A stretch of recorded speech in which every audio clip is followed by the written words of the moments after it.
Olá, concurseiros! Sejam bem-vindos ao curso de espanhol. Eu sou a professora Mônica Uruênia e vou te ajudar a chegar na sua tão sonhada aprovação. Então vem comigo na primeira aula da gente, na nossa aula introdutória sobre PMPB, nosso concurso aí que tá deixando tanta gente emocionada, tanta gente sonhando, tanta gente correndo atrás. E vamos que vamos, porque espanhol pode te levar lá pro topo, lá pros primeiros lugares, viu, gente? Vamos acompanhar no primeiro slide, vamos entender por quê.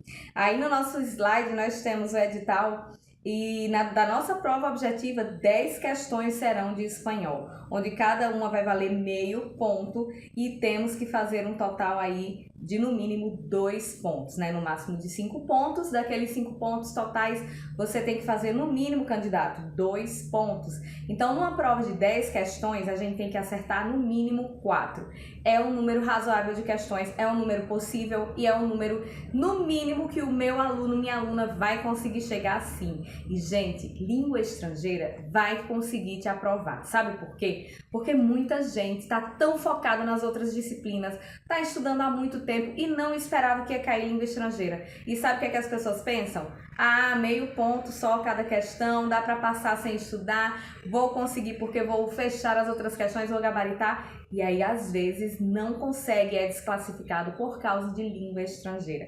Então, você, meu aluno, minha aluna, não vai cometer esse erro e vai ser levado lá para o topo, para os primeiros lugares, justamente por causa de espanhol. Então, vamos lá.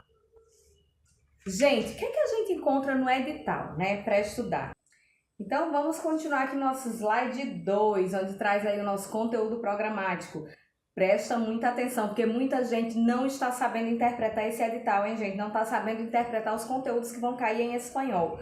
Porque veio muito genérico, né, gente? Muita gente esperava assim, vai cair pronome, verbo, adjetivo, artigo, e não foi assim que caiu no nosso edital. E aí muita gente pensa, não vai cair gramática, vai cair só texto, estou super feliz, não vou precisar estudar e vai para a prova e se dá mal. Vamos entender aqui comigo. Então nós temos aí, olha, compreensão de textos, que é o nosso carro-chefe da prova, né, gente? Você não pode ir com preguiça de ler texto, você não pode ir sem ter lido textos previamente e sem conhecer nada da língua espanhola, mas aí eu já vou conversar com vocês sobre isso, tá? Capacidade de compreender ideias gerais e específicas por meio da análise de textos selecionados de livros, jornais ou revistas que abordem temas culturais, literários e científicos. Gente, é muito importante a gente saber ler, a gente saber interpretar, estar já adaptado a ler qualquer tipo de texto, qualquer gênero literário. Então, se cai tirinha, você já leu tirinha cômica na sua vida em espanhol? Muito fácil. Se cai um texto literário, também muito fácil, porque eu já li, eu já entendi, eu já resolvi questões com a professora Mônia. Se cai algum texto de algum jornal, alguma revista, também já estou adaptado, porque já leio todos os dias notícias em espanhol sobre o Brasil e sobre o mundo. Então, tudo certo, show, vou fechar a prova. Então, é assim que você, candidato, deve pensar. Mas temos que dedicar um tempinho nas nossas vidas aí, nesses próximos meses, a ler um pouquinho em espanhol, viu, gente? Então, daqui a pouco eu vou dar umas dicas para vocês sobre onde procurar, quais sites, e você já vai se adaptar a ler de tudo para poder passar na prova, tá? Então, vamos lá. Itens gramaticais relevantes para a compreensão dos conteúdos semânticos. Gente, semântica significa sentido, significado, né? É ali o nosso bom e velho vocabulário. Como é que eu adquiro vocabulário? Lendo. Eu vou ler muito e vou fazer várias questões, vou ver todas as aulas da professora Mônia e vou adquirir o meu próprio vocabulário. E a gente vai falar sobre isso mais tarde, gente, nos próximos vídeos, porque eu vou dar dicas para vocês sobre como adquirir mais vocabulário em espanhol de maneira fácil, de maneira rápida, e assim para nos próximos meses você ter aí um mini dicionário feito por você mesmo, tá? Então vamos lá. Gente, como é que vai cair então a gramática na nossa prova? Não caíram os conteúdos específicos ali no edital, né? O edital não indica, você tem que estudar gramática assim, artigo, pronome, substantivo, não caiu assim. Então, significa o quê? Significa que nós temos que estudar os conteúdos principais ali da gramática, que eu vou trazer para vocês através das minhas videoaulas, mas a gente tem que saber que essa gramática é aplicada ao texto. A gramática não vai ser desvinculada do texto, aquela gramática seca, por exemplo, que apresentam uma palavra e diz essa palavra é artigo, substantivo, advérbio. Não, não vai ser assim que vai cair na sua prova. Você vai ter que voltar para o texto várias vezes, você vai ter que saber interpretar bem a questão, né? Você vai ter que saber o que é que a questão está te pedindo. Então demanda um pouquinho mais de tempo e um pouquinho mais, deixa o candidato um pouquinho mais cansado. Mas eu tenho uma coisa para falar para vocês, é vantagem que a gramática seja aplicada ao texto.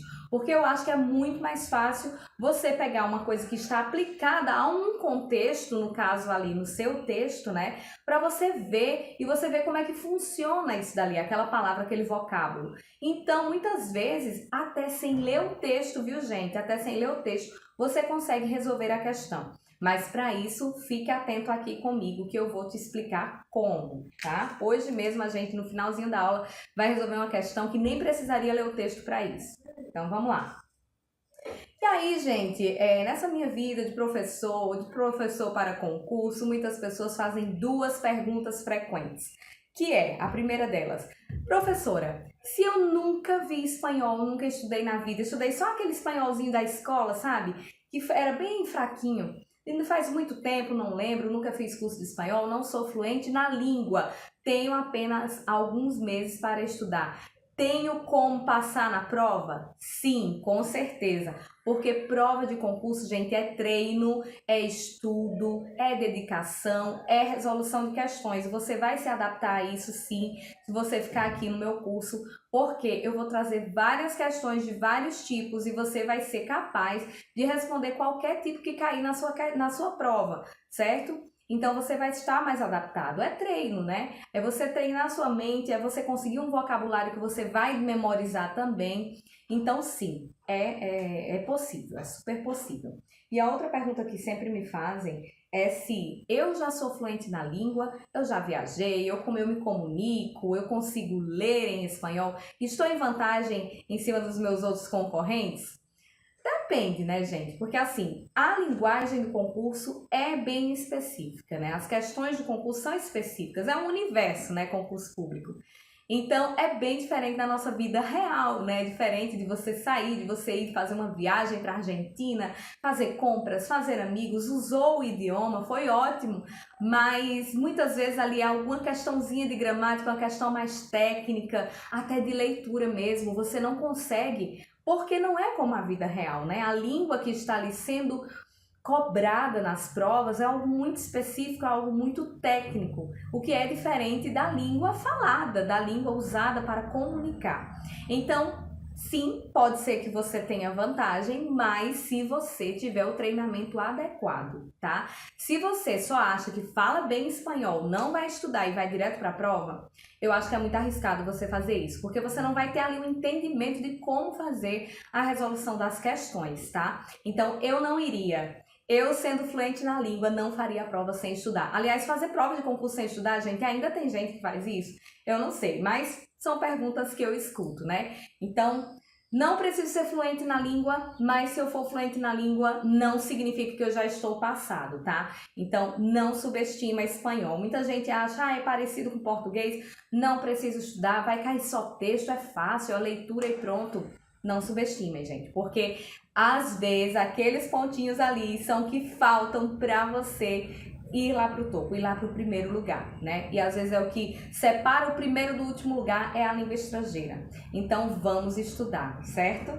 Então vamos lá, gente. Seguindo aí com os slides, nós temos como será a prova de espanhol mais especificamente, né? Vamos conhecendo aos poucos. O foco, o carro-chefe, aquilo que vai cair em peso, é realmente interpretação e compreensão de textos, né? Acho que já ficou claro pelo edital, pelo que eu falei, por como as questões de gramática são cobradas, tudo depende do meu texto, ou dos textos, né, gente? Eu acho bem difícil numa prova de 10 questões ali, cair apenas um texto. Então, vão cair 2, 3 textos e de diferentes gêneros, que a gente vai estudar também mais tarde, né? Textos aí, por exemplo, pode cair uma tirinha cômica e na mesma prova cair um texto ali socioeconômico de um jornal específico, né? Que pode ser do Brasil ou não, pode ser uma notícia mundial, né? Uma notícia de outro país ali. pode cair um texto literário. Então, assim, você, meu aluno, minha aluna, tem que estar adaptado a ler qualquer um desses tipos de texto, qualquer um desses gêneros, porque isso vai fazer a diferença. Você vai ver ali e vai dizer, mais uma notícia que eu leio todos os dias, então vai ser super fácil de entender, certo? Então, tudo é treinamento, tudo é adaptação. E aí, o que é que vão querer, né? O que é que o elaborador vai querer de você na prova? Habilidade para entender a mensagem passada pelo texto. Você tem que ler aquele texto e entender. Ah, isso é óbvio. Não é, gente. Como eu falei para vocês, tem questões também que eu consigo fazer sem ler o texto, sem gastar 10 minutos ali de leitura e de por exemplo, fazendo as minhas marcações, minhas anotações. Você precisa de tempo otimizado ali na sua prova. Você tem outras várias disciplinas. Então, eu vou ensinar isso aí para vocês também. Tem técnicas de como responder questões sem ler o texto, mas não são todas. E, gente, não estou dizendo para você ir para a prova sem ler o texto, tá? Você precisa ler. O que eu tô falando é que tem questões, algumas, tá? Não são todas, que tem como eu resolver sem ler o texto. Porém, é aquela questão ali específica, as outras você precisa ler. Então, leia esse texto sim, gente. Não vai subestimar, não vai passar a prova de espanhol sem ler o texto, não. Temos que ler, tá? Vai cansar, vai demandar um tempo, mas você precisa ler. Porém, não precisa voltar todas as questões lá para o texto, porque eu vou dar uma dica no final da aula que vai fazer a diferença na sua vida, que você vai poder fazer as questões sem ler o texto, tá? Então, vamos lá, vamos seguir. Nós temos aí, né, compreensão básica da gramática aplicada ao texto. Gente, essa compreensão da gramática, como eu já falei anteriormente, tem que ser aplicada ao texto. Então, não adianta você saber o que é um adjetivo, para que serve e exemplos, se você não viu que aquela palavra ali lá no texto está exercendo um papel gramatical diferente. Então, é por isso que você tem que ler o texto, tem que prestar atenção no texto, no contexto, né? Eu sempre digo, o melhor amigo da língua estrangeira é o contexto. Ele diz tudo, ele diz como a minha palavra vai se comportar ali, se ela vai ser um substantivo, se ela vai ser um verbo. Então, não vamos decorar a gramática, até porque acho que é impossível, mas tem gente que consegue, né, gente? Tá ali igual um robô decorando as conjugações verbais, mas não é assim que funciona no concurso, né? No concurso você tem que fazer realmente o link com o texto, então vai estar ali aplicado, certo? Mas a gente vai ter tudo, resoluções de questões e tudo isso vai ficar claro para vocês, tá? Auxiliar a entender o texto, a gramática, né? A gramática vai auxiliar a entender o texto e a responder às questões propostas. Gente, nós vamos ter aulas teóricas aqui de gramática que vão ajudar você até a responder a questão, a saber entender o que é que a questão está dizendo. Porque muitas vezes você lê o texto, compreendeu, tá com o espanhol afiado, mas chega ali nas questões não entendeu o comando da questão. Porque talvez, como foi colocado ali, não foi como você estudou ou não é como você lembra da gramática na escola. Então, nós temos que ter as questões, as aulas teóricas sobre os conteúdos específicos para você saber interpretar as questões também. Além de, claro, fazer o link lá com o texto, como eu tô falando para vocês, tá? Identificar as diferenças entre espanhol e português. Gente, olha, vamos fazer uma coisa. A partir de hoje vamos combinar assim.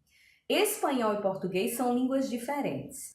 Vamos parar de pensar na semelhança entre línguas. Sabe por quê? Porque isso pode te conduzir ao erro. E o elaborador da prova, o avaliador, ele sabe disso. Ele sabe que o brasileiro tem aquela cultura de que espanhol e português são quase iguais, que é muito fácil, que a gente sabe, mesmo sem fazer curso, sem falar, a gente consegue. Então, o avaliador, ele vai pensar nisso na hora de fazer sua prova. Então, você tem que desvincular as duas línguas, porque senão vai ficar naquela sua cabeça, vai ficar na cabeça aquela premissa de que aquelas coisinhas ali, por exemplo, de acentuação, já vou dar até um exemplo e uma dica.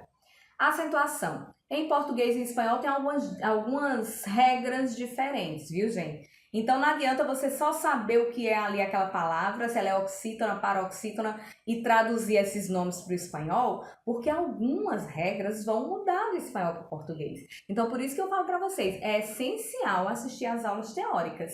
Porque se cai ali aquela palavra e ela não é a mesma, não tem a mesma regra, por exemplo, de acentuação do português, o avaliador ele vai saber disso. E ele vai saber que você não estava nem aí com isso. Você não, né? Outros alunos.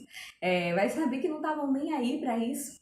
Então, ele vai colocar aquela palavra justamente que vai mudar a característica ali, a regrinha de acentuação do português e do espanhol. Então fica ligado nisso, viu, gente? Porque questão de concurso, geralmente, pega ali onde tem o erro, onde tem algo que não é semelhante. Então começa a pensar como avaliador também. Não vamos pensar no semelhante do português e do espanhol, vamos pensar no que está diferente, tá, gente?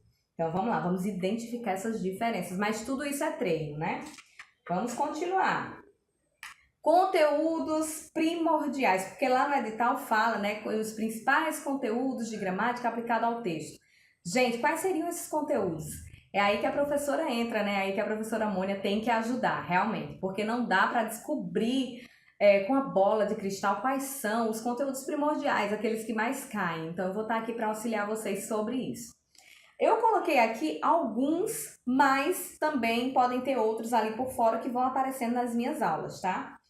Claro que interpretação de texto é o principal, tá? É o carro-chefe, é o que você tem que saber na ponta da língua, você tem que saber ali ler e interpretar o texto, conseguir entender o que é que ele comunicou para você, tá? Isso daí eu nem preciso mais falar, né? Já falei umas 50 vezes aqui nesses minutinhos de curso.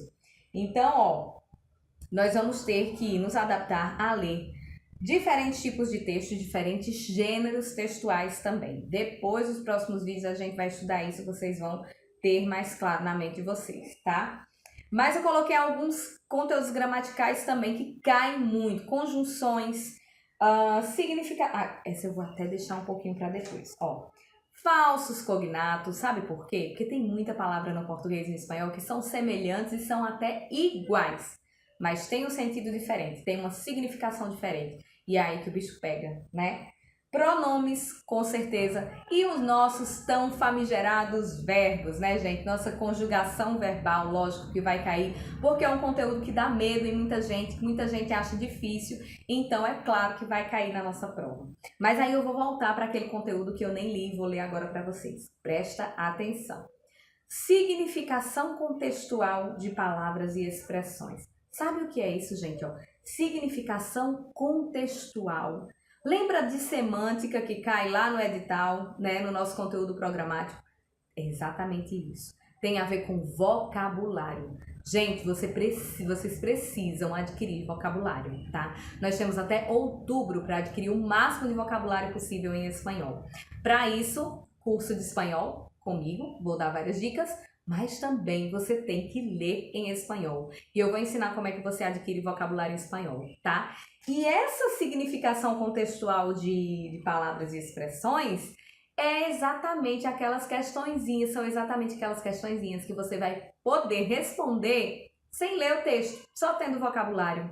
Porque tem vocabulário que não dá para colocar em outros contextos, sabe? Só significam a mesma coisa. Então, nesse caso aí, você que tá, ó, já esperto, você vai lá, marca a questão e passa assim, questão rapidinha, fácil de fazer, em 1 segundo você faz, tá? Então, essa significação aqui, ela pesa também, ela pesa tanto quanto interpretação de texto, certo, gente? Mas vamos lá, vamos pra frente, né? Falsos cognatos também, a gente vai ter uma aula só sobre falsos cognatos, tá? Bom, próximo slide nós temos assim, como estudar para espanhol? Como é que eu tenho que estudar, gente? Eu nunca estudei, nunca fiz um curso, eu não sei falar, o que é que eu faço? Ou aquela segunda pessoa, aquele outro candidato, aquele outro perfil, sei falar espanhol, mas agora como eu estudo para concurso, né? Que é diferente de estudar ali para se comunicar. Bom, gente, eu coloquei aí um triângulo, tá? Essa tríade perfeita para o estudo do espanhol é o seguinte: resolução de questões, não tem como fugir. Eu acho que todos os outros professores batem na mesma tecla, né, gente? Todos os professores falam resolução de questão. Porque você vai se adaptar e você vai ver todo tipo de questão que pode cair na sua prova. Aí vai cair uma questão tão parecida que você vai dizer, eu já respondi essa questão no passado. Não era exatamente, mas era muito parecida, né? Então, resolução de questões, isso daí eu nem preciso me aprofundar. O outro ladinho do triângulo, nós temos aí outra pontinha do triângulo, é leitura. Gente, eu coloquei para vocês aí os principais jornais mundiais conhecidíssimos, aliás, do mundo hispânico, né? Para você ver aí notícias do Brasil e do mundo, todas em espanhol, são com fontes confiáveis e são fontes que caem muito nos concursos. Se você vai ver, a partir de agora você vai prestar atenção a todas as fontes dos textos que eu te der aqui no meu curso e você vai ver que a maioria deles, se não todos os textos retirados de jornais, obviamente, eles são desses jornais que está aparecendo aí na sua telinha. Nós temos o Clarín, que é lá da Argentina, o El País, que nós vamos ter Uruguai, vamos ter Espanha e outros países, né? El País é conhecidíssimo, tem até o El País Brasil, né? O El Comercio, a CNN em espanhol, que temos aí o canal de notícias, muito bom, temos o canal no YouTube, mas também temos as notícias escritas, né? Que é onde você vai pegar ali. E temos vários outros, né? Mas eu coloquei esses aí na telinha para você já ir se adaptando, você colocar, salvar no seu celular para todos os dias você abrir, dar uma lidazinha ali nas notícias, porque uma daquelas ou uma semelhante àquelas vai cair na sua prova, certo? E ao outro lado do triângulo, a outra pontinha do triângulo, nós temos vocabulário. E esse vocabulário aí vai ser adquirido no nosso curso. E também você estudando em casa, você na sua leitura. Porque você não vai ser mais o leitor passivo, que é aquele que vai ler, vai se informar, guarda o celular e até esquece da notícia. Ou, dependendo da gravidade da notícia, vai até se chocar com a notícia, mas vai ficar por ali mesmo. Você agora vai ser um leitor ativo, que é o leitor que vai... enquanto tá lendo, vai estar marcando, vai estar escrevendo ali no seu caderninho de vocabulários em espanhol, palavras que você não entendeu e já vai no dicionário, já vai no tradutor e já vai fazendo ali a tradução daquela palavra. Antes de traduzir, olha a dica, hein? Antes de traduzir, vê pelo contexto se tem como você saber o que é que significa, porque vai evitar na sua prova de você ficar preso em um vocabulário, perdendo tempo, porque fica, eu não sei o que é isso, o que é que significa isso, ó, e o tempo passando e você ficando, sabe o que? Ansioso e nervoso. Então, você vai tentar pelo contexto, se não sai pelo contexto, você vai lá no dicionário e vê que você já vai memorizar, certo? Então, isso, ó, estudo ativo, vamos em busca do conhecimento. Então, esses são os três lados do triângulo, gente. Não dá para fugir para estudar de outra forma. É leitura, resolução de questões e vocabulário, tá? Isso daí resume como você tem que estudar espanhol, tá certo? Mas vamos para frente. Gente, eu trouxe uma questãozinha para a gente terminar a aula sobre significação contextual de palavras e expressões. Lembra que eu acabei de falar alguns minutos atrás? Que é o vocabulário, né? Questões sobre vocabulário. Vamos comigo ler essa questão aqui que você vai ver que está bem clara sobre isso. Ó, nós temos um texto da VUNESP 2014 do PM São Paulo, gente. Então já vamos ver aí como é que pode ser cobrado na sua prova, tá? Esse texto, ele foi extraído, sabe de qual site? Sabe de qual diário, né? Qual jornal? El Universal México, né? Que tá aí, ó. É um dos que eu coloquei na telinha para você ler todos os dias da sua vida, tá?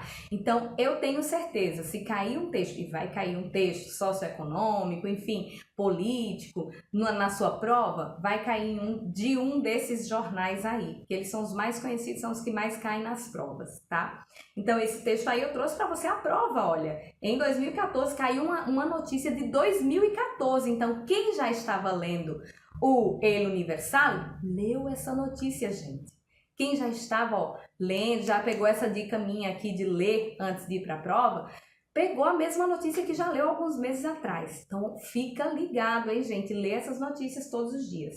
Então, nós temos aí, Los Problemas de Brasil. Gente, eu já adianto que dá para responder essa questão sem ler esse texto enorme aí. Então, você já vai, ó, ali 5 minutos, 4 minutinhos de leitura, você já vai deixar para trás, já vai passar para a próxima questão para não perder tempo.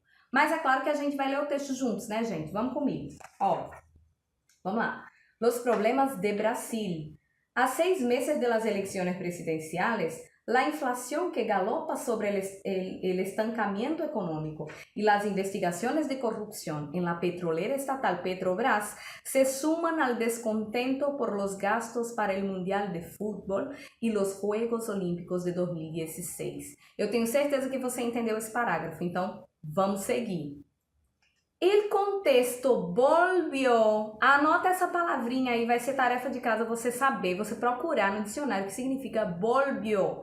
Já adianto que é um verbo, o verbo é volver, certo?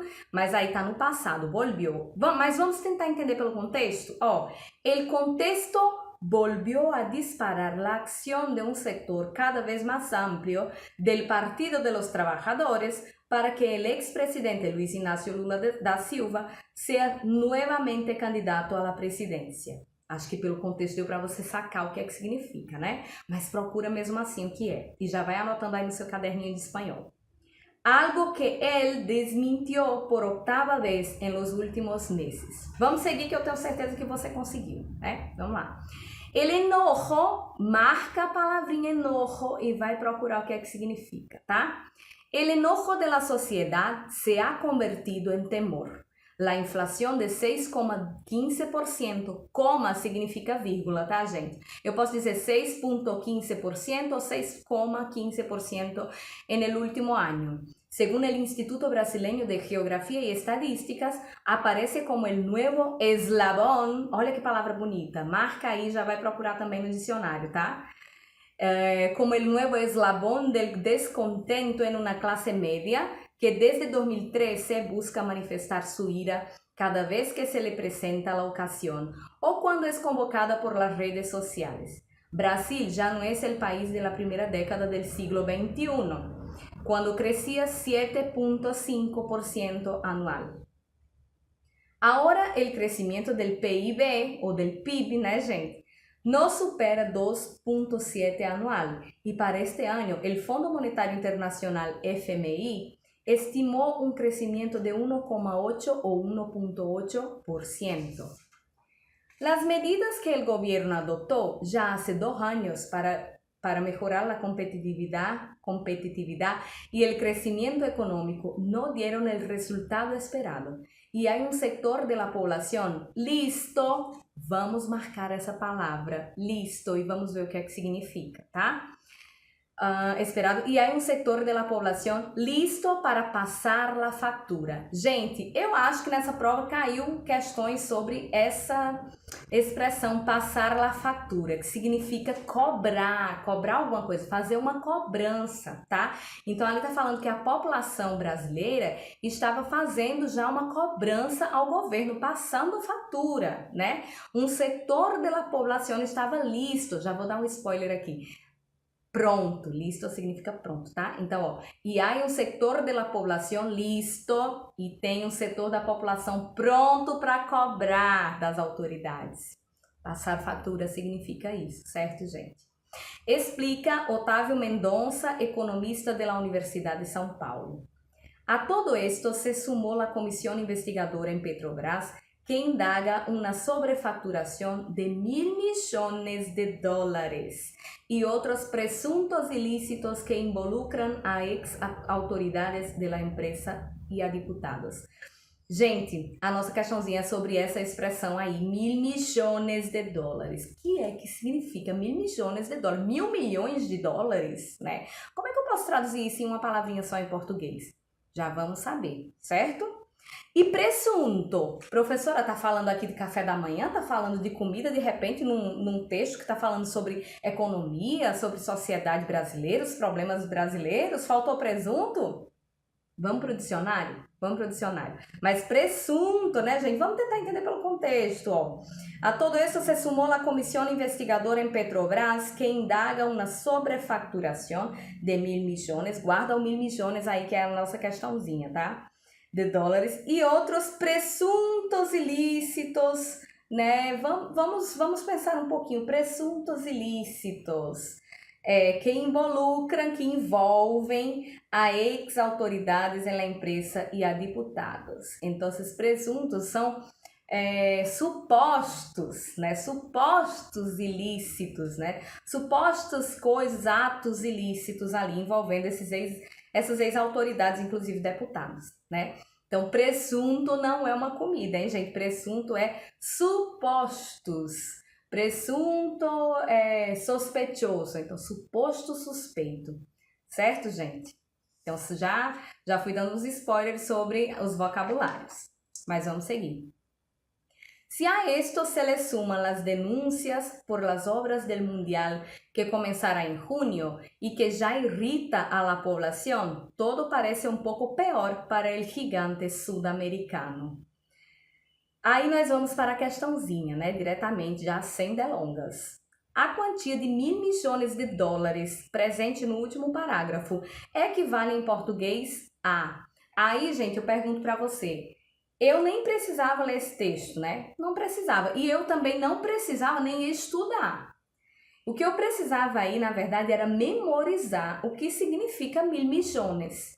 E aí, durante o curso, eu vou dar várias palavras e expressões idiomáticas, inclusive nossa aula sobre falsos cognatos vai aparecer isso. E você vai fazer o seu caderninho de vocabulário, que é justamente para você adquirir o mais rápido possível o vocabulário e o máximo de vocabulário até outubro. E dá tempo, viu, gente? Porque a gente vai direto na veia aqui. Eu vou colocar algumas questões assim, algumas palavras e expressões mais recorrentes nas provas, certo? Então, 1.000 milhões, vamos ver o que é que significa. Vamos para as alternativas? Acompanha na tela. Ó, 100 mil dólares, diz a letra A. Letra B, $1 milhão. Letra C, $1 bilhão. Letra D, $100 milhões. E letra E, $10 milhões. Gente, nós temos aí o gabarito, nossa letra C, $1 bilhão, certo? 1.000 milhões significa 1 bilhão em português. Você que não sabia, agora já sabe, já anota e já memoriza, certo, gente? E não esquece, porque como a gente vai falar de economia, né? Muitas vezes, muitos textos de economia vão trazer esses números altos e com certeza vai falar sobre 1.000 milhões. Então você já não vai mais confundir com 1 milhão, por exemplo. Você já vai saber que é bilhão, certo? Então, milhões de dólares, $1 bilhão. E aí eu vou ficando por aqui, certo, gente? Espero que vocês tenham gostado da aula, que vocês tenham aprendido e que já tenha aí colocado uma consciência na cabeça, né, gente? Como é que vai ser cobrado, como é a prova de espanhol, que não é esse bicho de 7 cabeças, mas também não dá para subestimar, né, gente? Que é uma prova séria que vai estar ali, com certeza, para classificar os candidatos, os melhores que vão estar lá no topo, tá? E eu tenho certeza que você vai ser ajudado com a língua espanhola, com certeza. Então, vamos terminar a aula por aqui. Espero que les haya gustado y nos vemos en el próximo video. Besitos a todos.